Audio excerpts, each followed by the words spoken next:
주님께서 여러분과 함께 마르코가 전한 거룩한 복음입니다. 주님 영광 받으소서. 1장 29절에서 39절까지의 말씀입니다.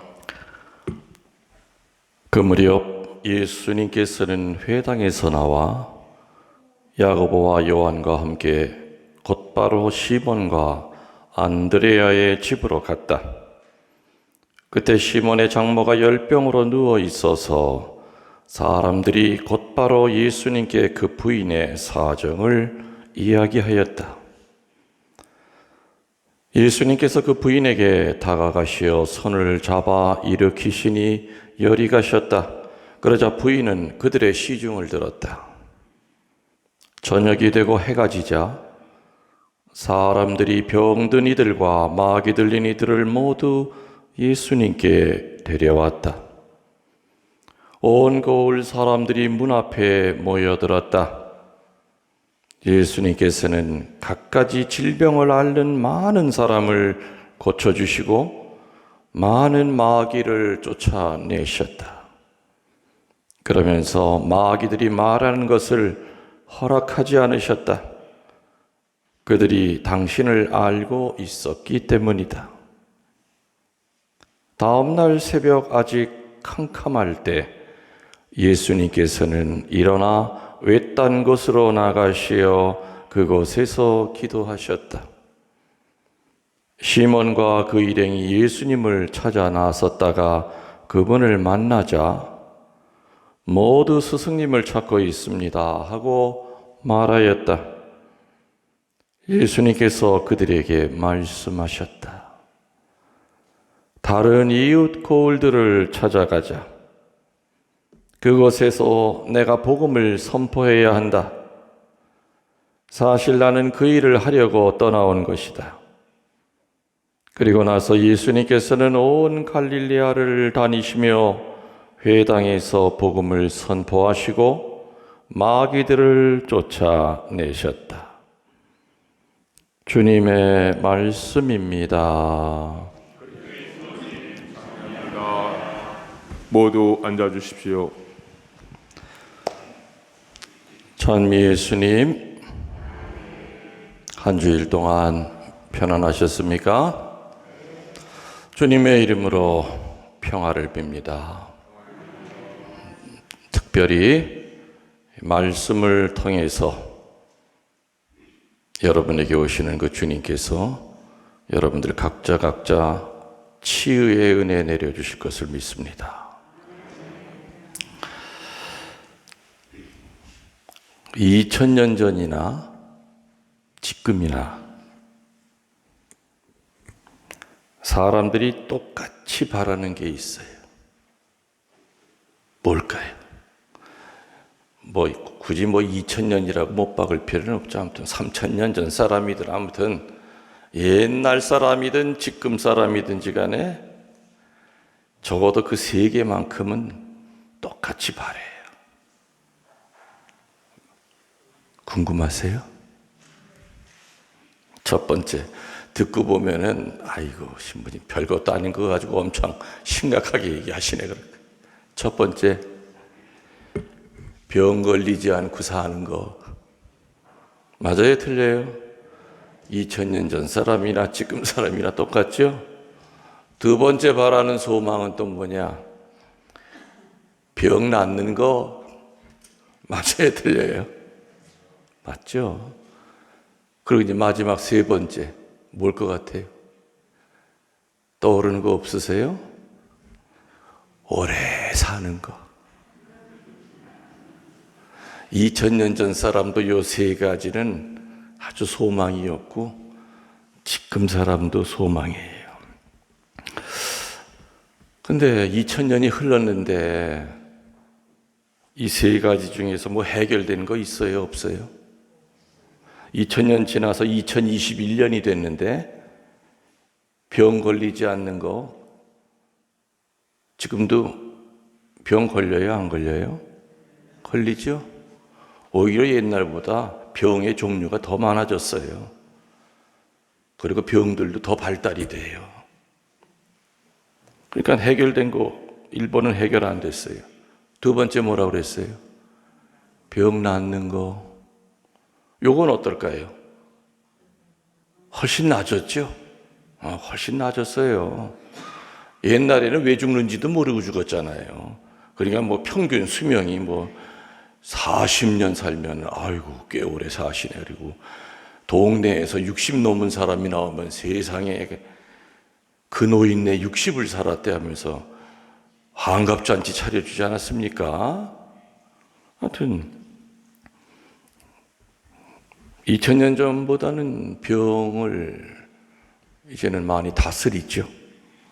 뭐 그래도 지금 뭐 코로나 같이 이런 거 생기면은 이렇게 1년 동안 절절매잖아요. 그리고 세 번째, 오래 사는 것도 어때요? 좀 해결이 됐습니까? 당연히 평균 수명이 늘어났잖아요. 그래서 이렇게 이 세 가지에 대한 그 발전을 보면은 이게 발전을 한 것 같지만은 그래도 결국에는 영원히 병 안 걸릴 수가 없고 또 아무리 현대 문명 의술이 발달이 돼도 못 고치는 병들도 많지 않습니까? 그렇죠? 그리고 오래 살아야 얼마예요? 요즘은 가끔 100살이 넘어가시는 분들이 있습니다. 100살이.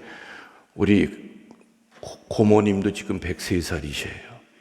103살인데 아이고 뭐 얼마나 뭐 정신이 말짱하신지 몰라요.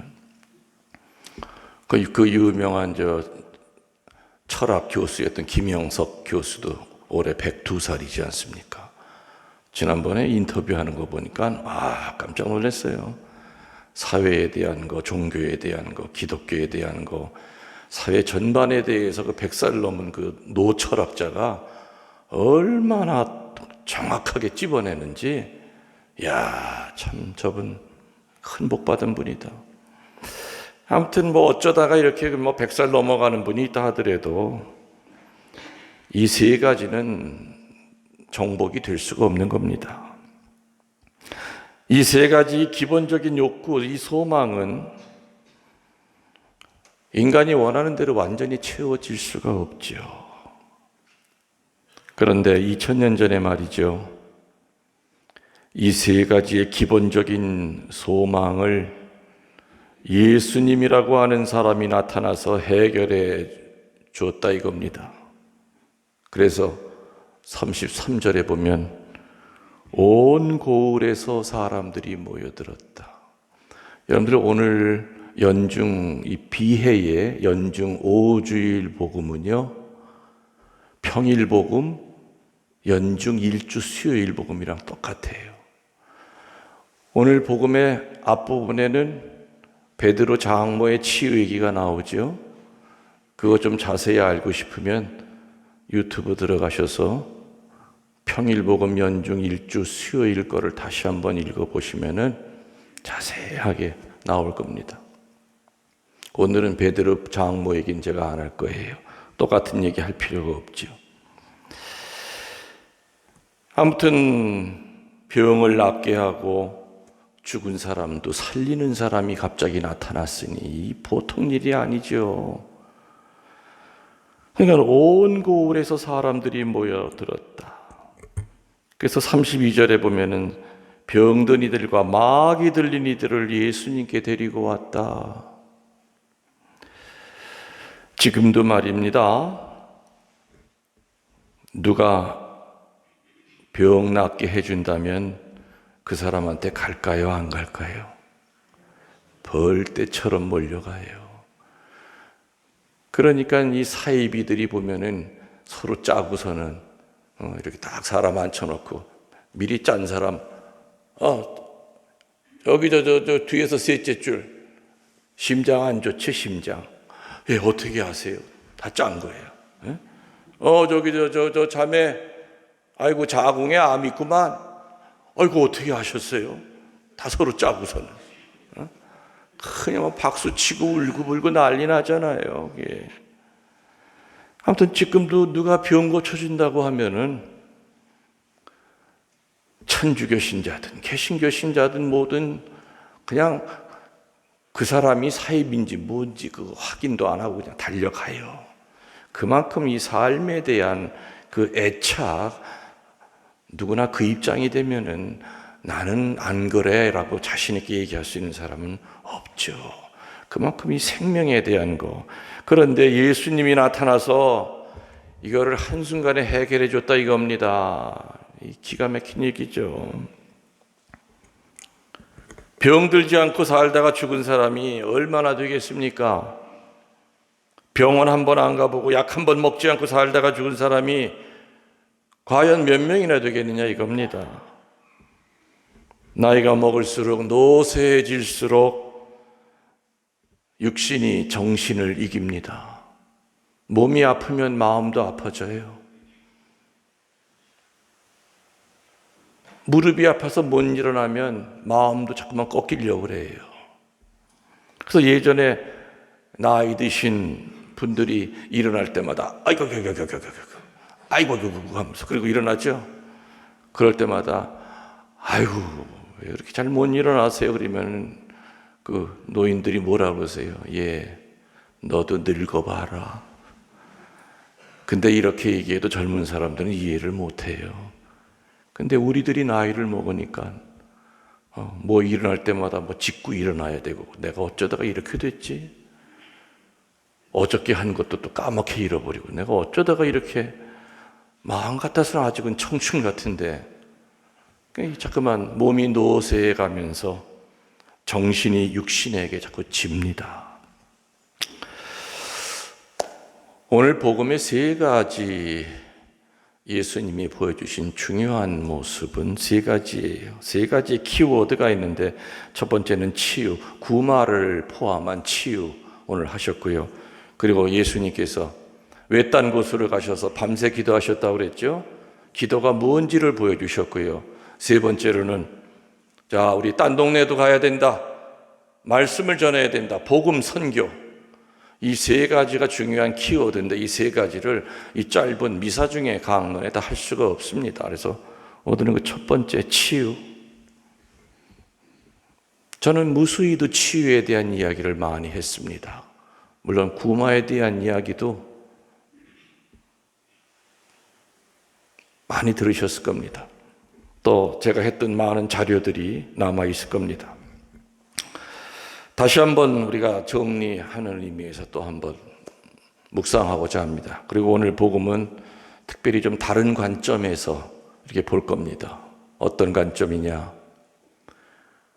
왜 예수님이 3년 동안 성소에 보면은 틈만 나면 치유시키시고 막이 띄어졌는데 나중에 그분이 돌아가실 때 보면은 예수님에게 은혜 받은 인간들은 하나도 안 나타났어요. 그래요, 안 그래요? 오히려 돌 던졌어요. 침 뱉고. 그걸 망은이라고 그래요. 은혜를 망각한. 왜 이런 일이 벌어졌을까? 이렇게 된 원인이 무언가를 저는 제 나름대로 이렇게 좀 묵상을 많이 했습니다. 왜 예수님이 이렇게 철저하게 배신을 당하셨을까? 오병이어의 그 엄청난 기적을 봤던 인간들은 도대체 예수님 십자가 졌을 때 어디가 있냐 이거죠. 금요일 날 강론 때도 제가 그랬어요. 사복음서에 중복되는 거를 하나로 치면은 총 기적이 30개가 나온다고 그랬죠. 그 중에서 치유 사화가 14개고 소생 사화가 3개고 자연을 대상으로 하는 기적이 몇 개고 30개이기 하나하나 설명을 드렸어요. 그때 얼마나 많은 사람들이 그 기적의 수혜자였습니까? 눈으로 봤습니까? 근데 예수님이 위급할 때 목숨 걸고 그 앞을 가로막은 인간은 단 한 명도 없었어요. 왜 예수님이 이런 방비를 안 해놓으셨을까? 전 그게 참 의아스러웠어요. 그 전부터. 배신당하는 걸 알고 치유를 시켜주셨을까? 예수님도 인간인데 얼마나 서운하셨을까? 그래서 소위 망은 은혜를 잃어버리는 것에 대한 이 묵상은 저를 거기서부터 맴돌게 합니다. 치유한다 했을 때 그 치유의 내용은 크게 두 가지죠. 영의 치유가 있고 육의 치유가 있습니다. 제가 가끔 물었죠. 여러분들, 영의 치유가 더 중요한 겁니까? 아니면 육신의 더 치유가 중요한 겁니까? 물으면은 여러분들은 거의 10명이면 10명 뭐라고 대답하셨죠? 정답을 대답하셨어요. 그렇죠. 말은 이렇게 하는데도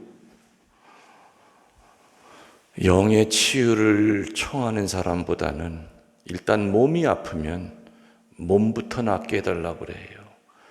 자기 몸을 낫게 해달라고 하는 그 기도가 3시간이면 예를 들어서 영의 치유를 부탁하는 기도는 글쎄요 10분의 1이나 할까요?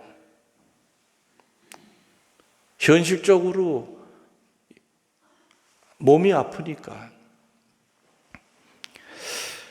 근데 여러분이 얘기하신 대로 육의 치유보다 영의 치유가 수천 배 더 중요합니다. 그래서 영이 치유가 되면 다는 아니라 하더라도 병이 낫는 분도 전 봤어요. 병이 낫는 분도. 사실 육신의 치유는 한계가 있고 불확실합니다. 예를 들어서 치유받았다고 합시다. 그럼 그 사람 그 후에 죽을 때까지 다른 병에 안 걸려요? 걸릴 수 있는 거예요. 그리고 부활한 나자로가 부활하고 난 다음에 안 죽었어요? 지금도 서운동 성당 다닌대요. 나자로가 죽었죠. 육신의 치유라고 하는 것은 한계가 있고 불확실해요. 성경에서 치유받았던 사람들, 예수님 옷자락 잡고 치유받았던 그 여인, 하혈하던 여인, 하혈 멈추고 난 다음에 몇십 년 더 살았겠죠. 아니면 또 어떤 다른 병에 또 걸렸을지 몰라요. 그리고 반드시 죽었어요. 그래서 육신의 치유는 우리들이 사실은 더 인간적으로 간절히 원하지만 그 치유가 주는 보상은 영원치 않다는 겁니다. 한계가 있고 불확실하다는 겁니다. 그러나 영의 치유는 뭘 보장합니까? 영생을 보장합니다. 아멘. 영의 치유는 영생을 보장한다. 어느 형제분이 저에게 이메일을 보냈습니다. 신부님, 그럼 도대체 영의 치유가 뭘 얘기하는 겁니까? 영의 치유 하시는데 영의 치유를 우리들이 뭘 어떻게 알아들어야 됩니까?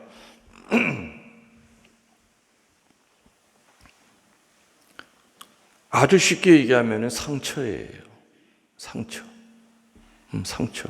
뭐 신학적이고 철학적인 걸 뛰어넘어서 제가 영의 치유라고 할 때 예수님께서 영의 치유의 주관자시다, 성령께서 영을 치유하신다고 할 때 그때 그 영혼은 우리들이 보통 생각하는 3가지가 같이 들어가 있는 겁니다. 첫 번째, 말 그대로 영혼, 영어로 하면 soul. 두 번째, 정신, spirit. 세 번째, 마음, mind. 이 3가지가 같이 있는 게 바로 영입니다. 그럼 하나하나 우리 잠깐 쉽게 이렇게 이해를 한다면 영혼은 뭐냐? 이것은 종교 영역에서만 나오는 단어죠. 심리학에서는 영혼이라고 하는 단어가 책에 안 나옵니다. 그래서 이 영혼이라고 하는 것은 문화와 종교에 따라서 사용하는 의미가 다르지만 주로 종교 영역에서 인정되고 있는 개념이죠. 우리들은 생명의 원리라고 합니다. 영혼이. 저 사람 영혼이 망가졌어 그러잖아요. 정신은 또 뭐라고 설명이 되냐? 스피릿 그래요. 물론 이 정신에 대한 거 수많은 철학자들이 많이 얘기합니다. 우리는 성령을 Holy Spirit이라고 그래요. 그러면 성령이 거룩한 정신이냐? 그건 아니죠. 정신은 쉽게 여러분들이 이해하시려면 지적이고 다소 차원이 높은 원리를 의미합니다. 저 사람 참 정신이 좋아. 이 얘기는 기억력이 좋다든지 그리고 IQ가 높다든지 그때 우리는 정신이라고 이렇게 얘기를 합니다. 세 번째로 마인드, 마음. 이 마음은 개인적이고 주관적인 것으로 뜻합니다. 아무튼 여러분들 너무 복잡하게 영혼과 정신과 그 마음을 분석하려고 하지 마시고 정신과 마음은 같은 말로 쓰인다고 생각하시면 됩니다. 그래서 제가 또 아니면 예수님께서 영적인 치유를 하셨다 했을 때 그 영의 치유는 영혼만 치유하는 것이 아니라 정신만 치유하는 것이 아니라 마음만 치유하는 것이 아니라 세 개를 같이 치유한다. 이해가 되십니까? 그래서 내 영혼 안에 있는 상처가 있고 정신 안에 있는 상처가 있고 마음 안에 있는 상처가 있습니다. 그래서 종합적인 치유입니다. 종합적인 치유죠. 아무튼 이 영의 치유는 영생을 보장합니다. 아까 제가 묵상거리를 얘기하면서 왜 예수님에게 치유받고도 다시 돌아와서 감사하는 사람이 거의 없었을까? 사실 성경에 보면은 예수님께서 수많은 사람 치유시켜줬지만은 그냥 뛰어나가길 바빴지 감사하는 사람 별로 없었어요. 그리고 아까도 얘기했듯이 예수님 그 수난 수고 고통당할 때 제가 대신 십자가 지겠습니다 했던 사람이 그 수많은 치유의 수혜자 가운데 아무도 나타나지 않았던 거예요. 왜 예수님은 알고도 이러셨을까? 알고도 이런 사태가 벌어질 걸 알고도 치유시켰을까? 근데 하여튼 분명히 예수님은 성경에 보면은 영의 치유보다는 육신의 치유를 먼저 해 주신 걸로 나옵니다. 다시 말하면 아파 죽겠다고 하는데 그 사람 붙들고 따로 면담하면서 네가 과연 치유받을 자격이 있냐? 요거 하나하나 일일이 심사하고 면담할 시간이 없었죠.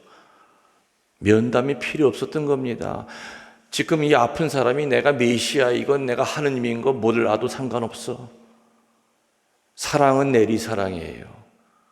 자식이 아프다고 할 때 부모는 너 어디 아프냐 하면서 하나하나 왜 아프냐? 네가 왜 아파야만 되느냐?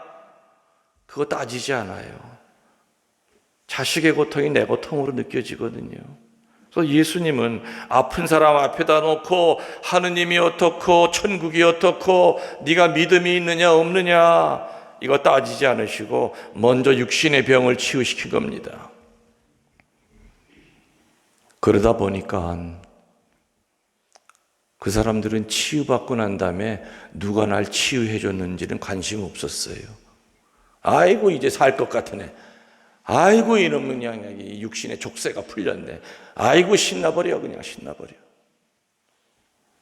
나를 치유시켜 주신 분은 관심이 없었던 겁니다. 근데 예수님은 분명히 그거 알고 하셨을 거예요. 왜? 그분은 어떤 치유든지 간에 조건을 붙이지 않으셨어요.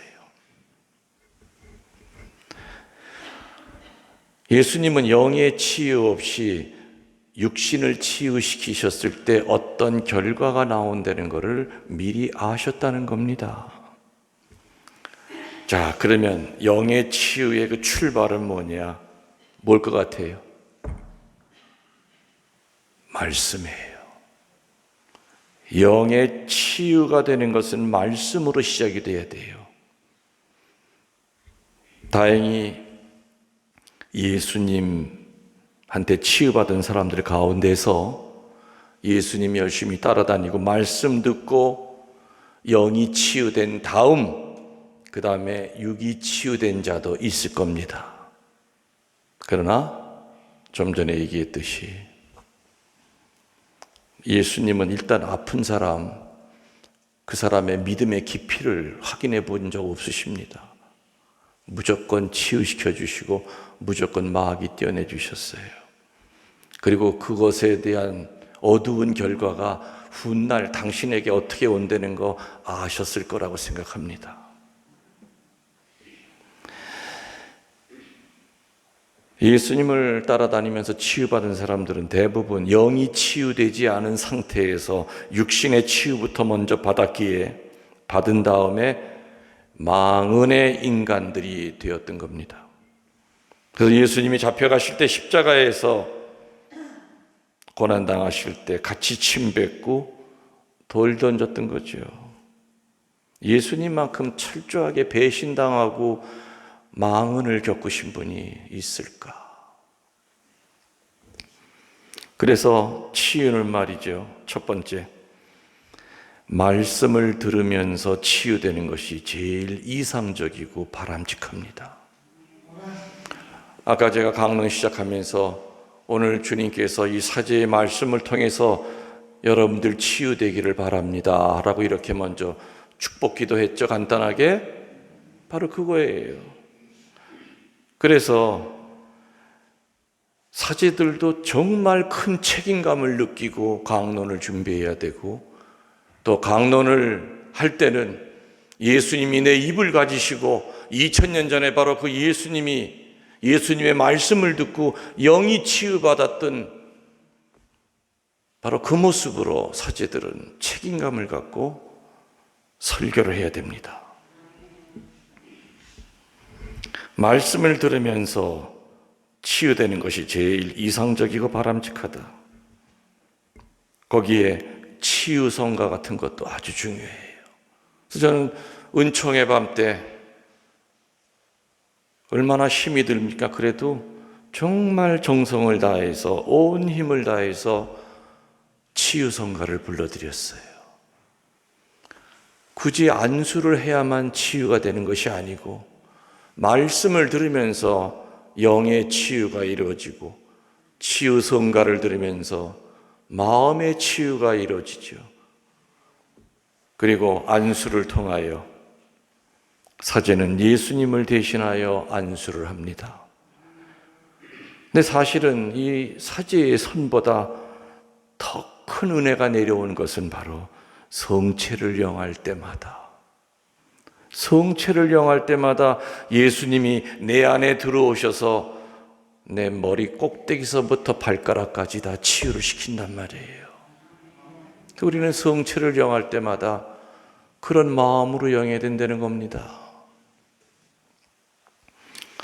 자, 정리하면 말씀을 통해서 회개하여 영의 치유가 이루어지고 그 다음에 육신의 치유를 받을 준비가 돼 있는 상태에서 육신의 치유를 받으면 반드시 그 사람은 돌아와서 감사합니다.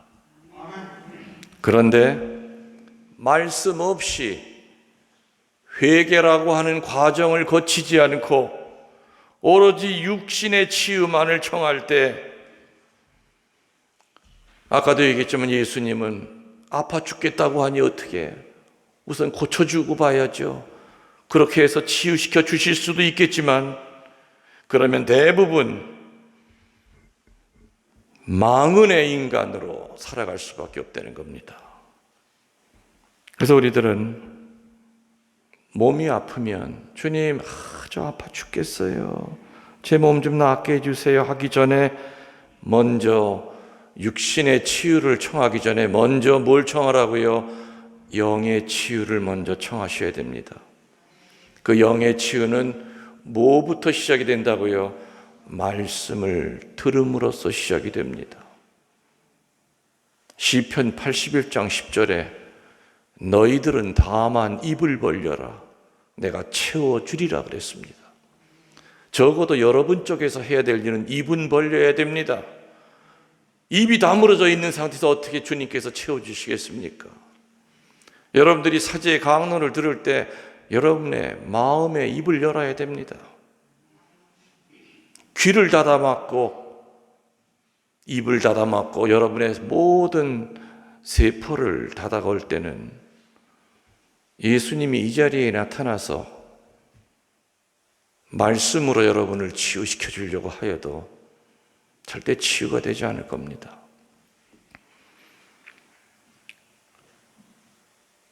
예수님은 망언의 결과를 아시면서도 그냥 측은함 때문에 아파하는 거 볼 수가 없어서 말씀을 주기도 전에 먼저 육신부터 치유시켰던 겁니다. 그래서 거기에 대한 결과도 예수님은 받아들이셨죠. 돌 던지는 놈 얼굴을 보니까 누구야? 돌이 던져서 피가 흘러. 근데 목소리가 어디서 나시고 이렇게 보니까는 십자가를 쥐고 세상에 나병 환자였었다가 내가 고쳐준 인간이야. 저놈이 나한테 돌을 던져. 예수님 뭐 알고 하신 걸 어떻게 해? 어떻게 해?